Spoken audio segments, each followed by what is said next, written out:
Kung feel mo ngayon kapatid ay ikaw ay hopeless and depressed at hindi satisfied sa sarili mo na sa bawat gabing gusto mo nang matulog at hindi ka makakatulog, that means may gusto ka pang gawin na hindi mo natapos o nagawa.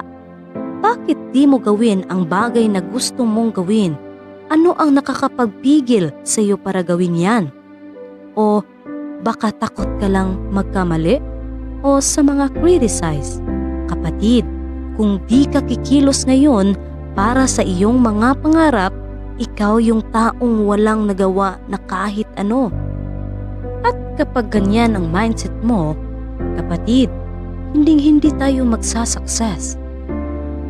So ang the best way para di tayo ma-feel and satisfied sa sarili natin is we need to get up.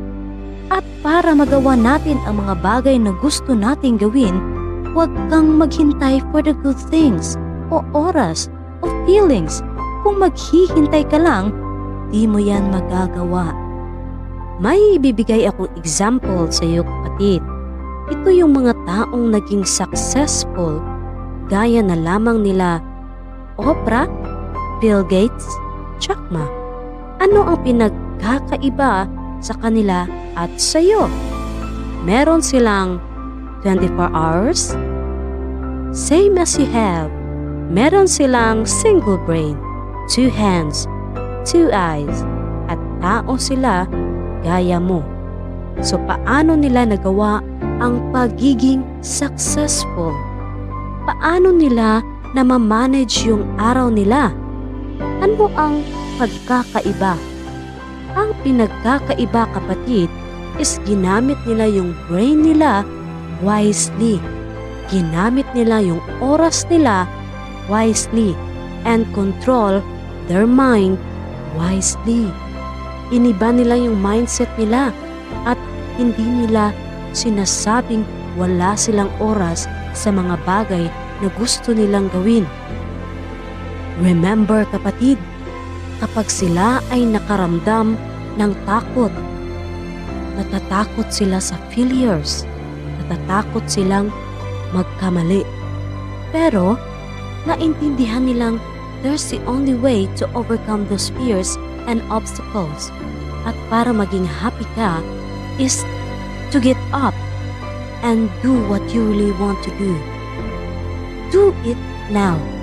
Sabihin natin magkamali ka, pero magiging happy ka at excited kasi meron kang chance to turn that mistakes into a new way at bagong opportunity to try or change new things.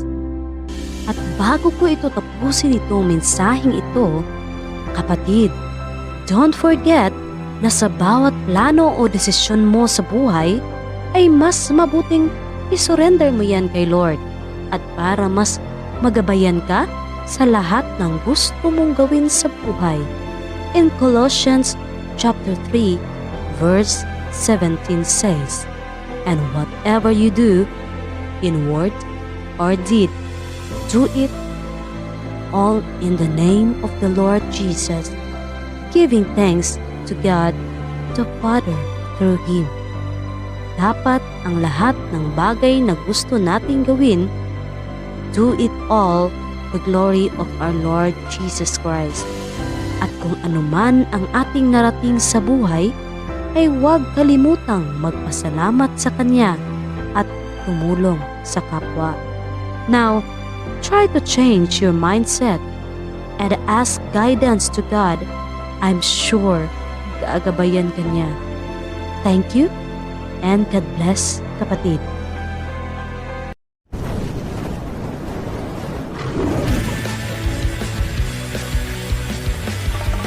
Yes, kapatid, at kung hindi ka pa nakapag-subscribe, please click subscribe and on the notification